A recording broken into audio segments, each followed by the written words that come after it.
বেশ, রঙ্গিলা বল। হ্যাঁ স্যার বলুন। মায়ের ইংরেজিতে মাম হয়, তাহলে মায়ের বোন মাসি, তার ইংরেজি কি হবে? কেন স্যার, ছোট মাসি মিনিমাম আর বড় মাসি ম্যাক্সিমাম।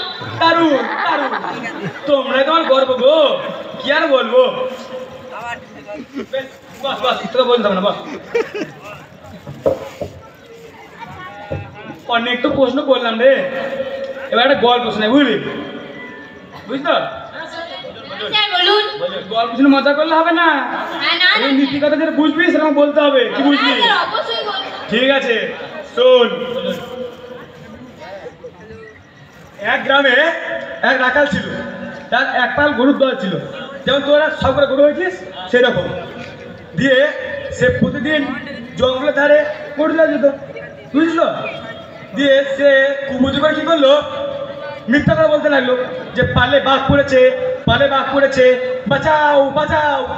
তখন গ্রামের লোক সবাই ছুটতে ছুটতে গেল লাঠি ঝাঁটা বটি নিয়ে, কিন্তু গিয়ে দেখলো রাখাল বালক আরামসে শুয়ে আছে আর ওদের দিকে হাসছে।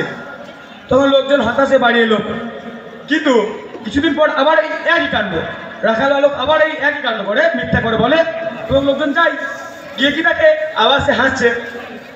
ঠিক কিছু সপ্তাহ পর একদিন হঠাৎ ওর পালে বাঘ পড়ে, সেজন্য প্রচুর আত্মনাদ করে, বাঁচার চেষ্টা করে, কিন্তু আর বাঁচতে পারে না, বুঝলি?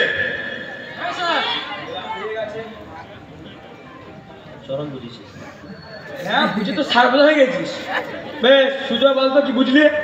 স্যার, হ্যাঁ এইখান থেকে আমরা বুঝলাম, হ্যাঁ স্যার যতদিন আমরা মিথ্যে কথা বলবো স্যার মানুষ আমাদের পাশে থাকবে, আর যখনই সত্যি কথা বলবো স্যার মানুষ আর পাশে থাকবে না। হ্যাঁ হ্যাঁ, বুঝেতে যেমন তাই গাধা একটা। এর অর্থ হলো সবসময় সত্য কথা বলবো এবং সত্যর পথে চলবো, বুঝলি? তাই স্যার? হ্যাঁ এই স্যার। হ্যাঁ বল।